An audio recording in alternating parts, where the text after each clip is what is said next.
Forza Motorsport has 665 cars in total, if you include the DLC cars as well, and a very big event list that would probably take you ages to complete. But one thing I was curious about was how many of these events could you actually do if you limited yourself to a certain amount of credits. I wanted to see how much I could complete in this game while only having a budget of 50,000 credits. Why 50, you may ask? I'll get to that in a moment. As for the rules, I am not allowed to use any prize cars the game gives me, mainly the cars you receive from leveling up. I am allowed to get 100% discount with manufacturers because the cars I'll be using will need to go up and down the classes a lot, and because of this I'll be using quite a bit of cheap cars, so that's why I put the budget to 50,000. With all this in mind, how far can I get into Forza Motorsport 4? First thing to do is the prologue race around Bernese Alps. Afterwards, the game gives you a choice of a couple K cars. This car I'll keep alongside the other cars I purchased in this run. I went for the C1 mainly because I thought it would open up quite a few European events and such. Difficulty wise, these are the settings that I use just to make it a bit more interesting. The game starts you off with 0 credits, and the cheapest cars that you can buy cost around 5,000 credits. So I went ahead and tried out the C1 a bit to get some funding. The F-class events were alright to get used to the game again. The AI was trying its best as well. With a few scraps, we take the first win of this run. Up next was Sedona Raceway Park, and the C1 without any changes just bolted for the lead, and it would stay there comfortably. With this event done, I got 6,000 credits, which is enough to buy another car, but I wanted to see how much in total I would have after all the other events were done. So another victory in Maple Valley, followed up by a short visit to the Among Us racetrack. I'm sorry, but I can never look at this layout normally after seeing that. With 30,000 credits, it's time to get some new cars. The game plan that I had was to at least have 2 cars for each region. So 2 American cars, 2 Europeans, and 2 Japanese cars. The first one to qualify for the lower end events such as F, E, D, and C, and the second one to qualify for the higher events such as B, A, S, and etc. I also wanted to drive cars that most really haven't seen before, and the one car that got my attention was this Ford Mustang King Cobra for only 5,000 credits. I didn't see any better choices. There were basically some low-end GMC cars in there, so I took my chances with this Mustang. In terms of visuals, it looks really damn good, and that also puts the budget at 45,000 remaining, and it's time to test it out. Since I don't want to spend my budget on upgrades, I'm going in underpowered compared to my opponents. But the Mustang had a good start, already getting into 3rd place, but Forza AI, just like the player base, loves a good dive bomb. It didn't look good for my car as the opponents were very quick, but they were slow around corners, which I used to my advantage, slowly getting back up to 3rd place. As for the other 2, they were having fun outdistancing me.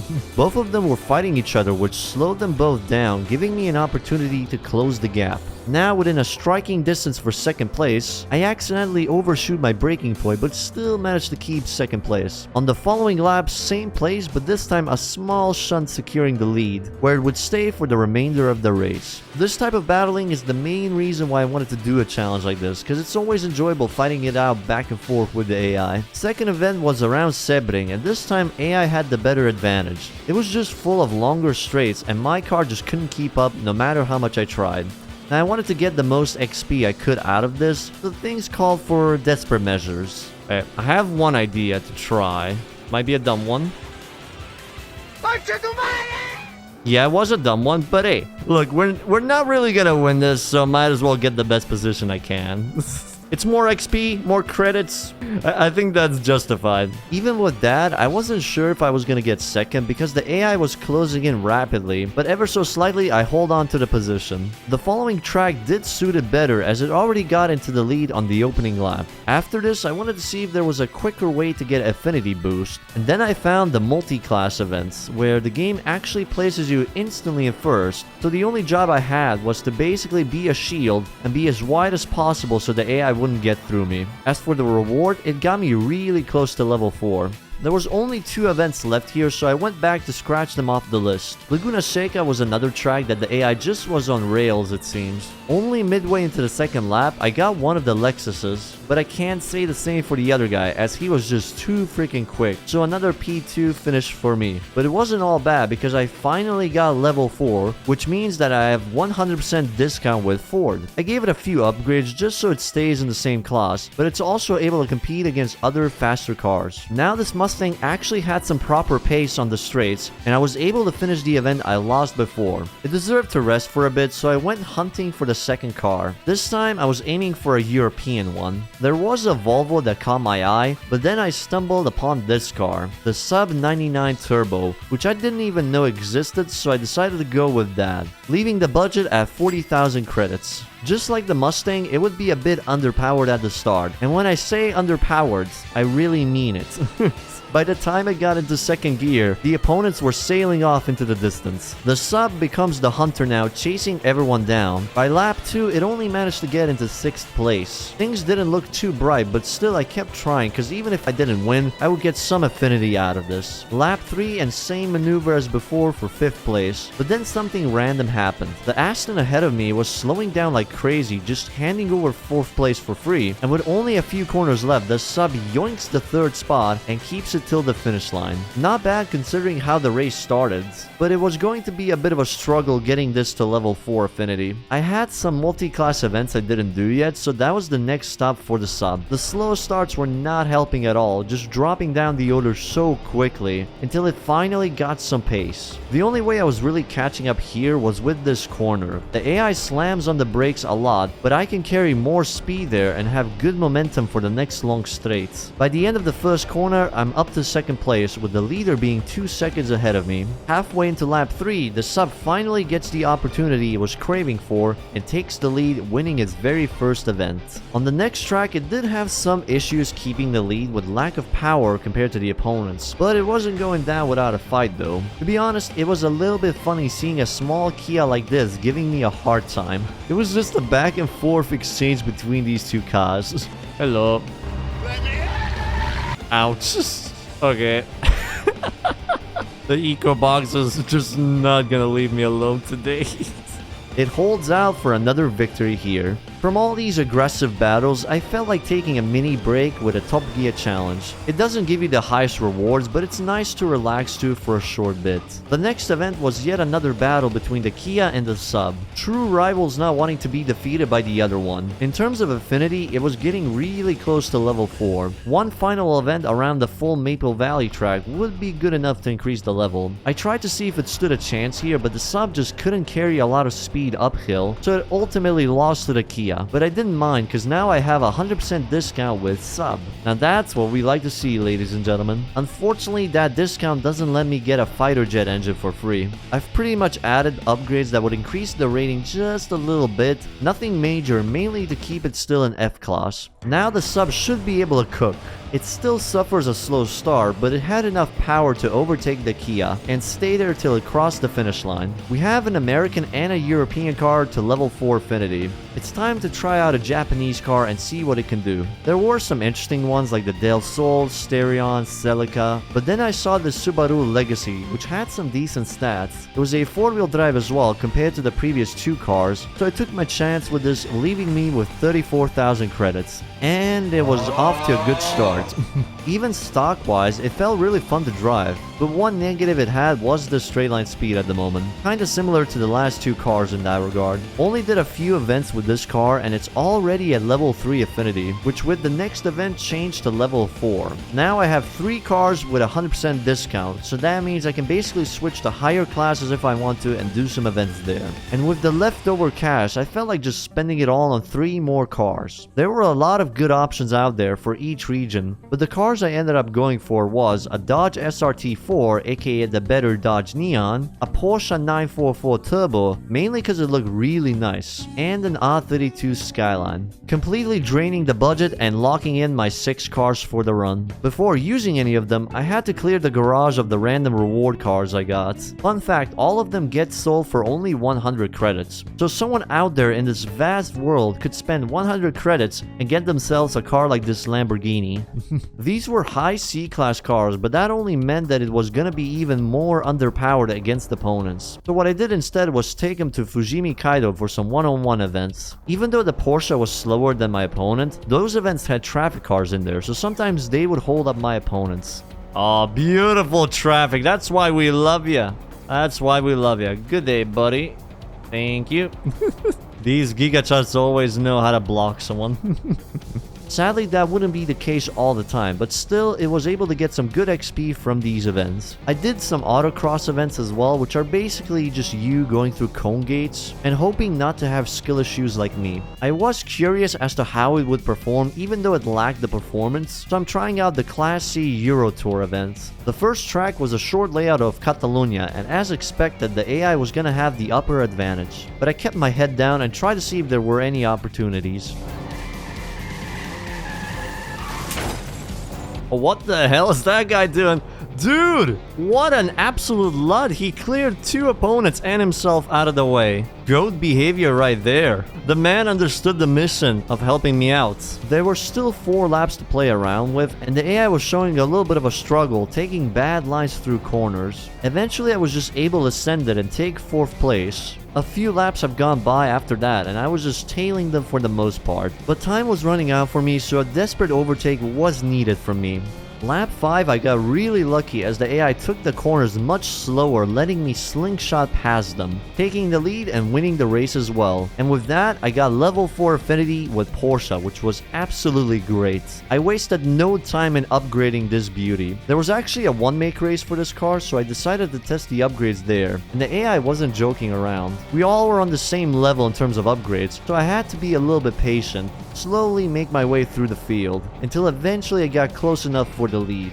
Around Laguna Seca, I'm not sure if it was rubber band, but they were just really quick on the straights. By utilizing the corners, I managed to close down the gap. By the end of lap 1, it was already in the lead. As for the other tracks, it performed really good as well. I let the Porsche rest for a bit and decided to see how the Mustang we had would perform in a B-class event. It had a slow start, but once it got up and running, it actually was pretty nice, managing to keep up with the other Camaros and Mustangs, taking 2nd place and a clean overtake for the lead. It only lacked a bit on the straights as before, but corner-wise was doing perfectly fine. I was genuinely amazed that a car that was so cheap was actually doing so good, managing to win this entire event list. I missed the Saab a little bit, so I took it out of the garage and did the inline 4 showcase events, where it performed very nicely.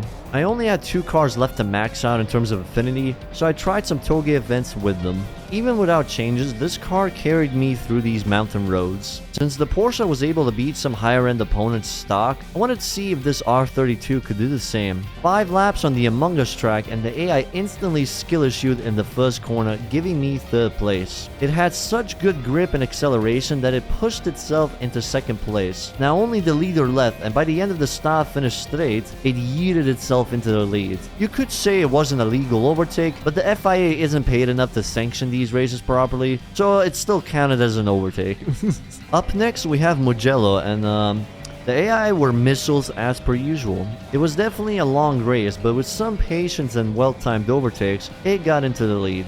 Another event later and level 4 Affinity has been reached. I immediately took it to the 90s Nissan event just to test it out, and it was performing as expected. It completed these events as well without much of a struggle. Because upgrades were now free, I decided to try something very goofy, an S-Class tuned R32. What could go wrong? Well, quite a few things, because this had 2 unicorn cars, Mine's R34 and R32, which are absolute rocket ships. Even playing around with the tuning setup, it didn't help much. So I had a goofy idea.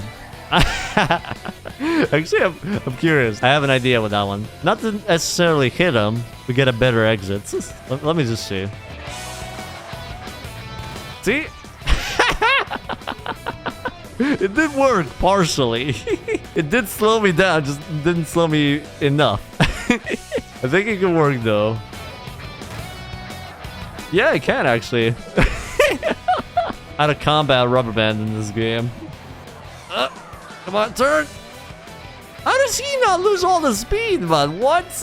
Absolute cheating boss that I did. Oh, brother. After all that, we finally get 1st place on the first lap. With that goofy idea, I somehow managed to win the race and wanted to check the stats to see how much I completed. Even though I had 55 wins, that was only 4% of the game done. If any of you watching this did 100% for this game, please let me know how much time and events you had to do for this. Genuinely curious how many events there are in here. I almost forgot I had this car as well, so I went ahead and tried it out just to see how it performed, and the AI pretty much kicked my ass. To To be fair, I was very underpowered, but still I figured it could maybe stand a chance, but I was very wrong. It took some time, but it finally managed to get first place in Road America and secure its first victory. After a bit more grinding, it was up there at level 4 as well, along with the rest of the cars. At this point, I just did whatever I could with these cars that I had. The game just had too many events to individually add into here. There was something interesting I discovered though with the Mustang. Okay, what do we have here? Ford GTs, Corvettes. I think a TVR? What the fuck? Dude, look at the gear. It's still in first gear. It was like going 150 in first gear. Regera gearbox. We're actually competing against these types of cars as well, with only one gear. Oh, that is fantastic. Like, the needle is not even moving to the red anymore. It's just stuck. Changing gears is overrated anyway. Dude, this is dumb. This is so freaking dumb, and it's actually winning. 230 in only one gear. See, why buy a 50,000 credit car like the Mustang? I can only spend 5k on this Ford King Cobra, and still get the same performance. I'm kind of curious how the Porsche will be if I upgrade that to A-Class. Or the Saab, actually. Maybe I could try the Saab. Upgrade that to A-Class. Oh, that's gonna be stupid. Okay, let's look at the competition. We have Ferraris, Corvettes, Dodge, Ford, Aston Martin, Lexus, and then a freaking Saab in there. Oh, dude, if it actually competes, if it actually beats these cars, I'll lose my shit. Oh my god, the gears. Oh, Jesus, fellas. Just one gear again, but still, the Saab is keeping up. It has the fucking power to keep up with all these cars. Look at this shit. This is truly the best moment in a racing game, when a car like this is keeping up with a Ferrari and a Corvette. Just a reminder, okay? This is on the hardest difficulty, and the cars are upgraded as well, in terms of opponents. Ferrari, get that shit out of here. The only thing you need in life is Swedish machinery. This is so fucking dumb, but I'm enjoying every single moment of it. So the key to success is basically having one gear everywhere. You don't need more than one anyways. A Saab from the 90s beating a fucking modern Ferrari. You don't really see that shit every day. That is a joke. That is actually a joke. This was what I wanted to see, fellas. This is why I wanted to do a challenge like this. Just to see these very, very cheap cars dominating the very expensive supercars. This is the main reason why I wanted to do something like this. An absolute beautiful sight to see. CVT as well. It can't go anymore. It's flat out. 313 in a Dodge Neo. Okay, let's see if we can maybe adjust the gear. 230, okay, we're going fast, 320. I can't believe this. Okay, 327 seems to be it. Oh, never mind. So what I had in these cars was a continuously variable transmission, or CVT in short, which basically kept changing the gear ratio all the time, so that's why it was only a first gear. Sadly though, it didn't work the best with the Porsche, but other cars were rapid with this, and that's where I decided to leave off this challenge. I could of course do so many more events with setups like this, but we've already seen how good they can be and how interesting events are if you are a little bit underpowered, so I think it's best to leave it off there. I had a lot of fun just experimenting with these cars that I've never used before, and I hope this maybe inspired you to try something similar to this. If you enjoyed the video, a like and a sub would mean a lot to me, and I'll see you amazing lads in the next video.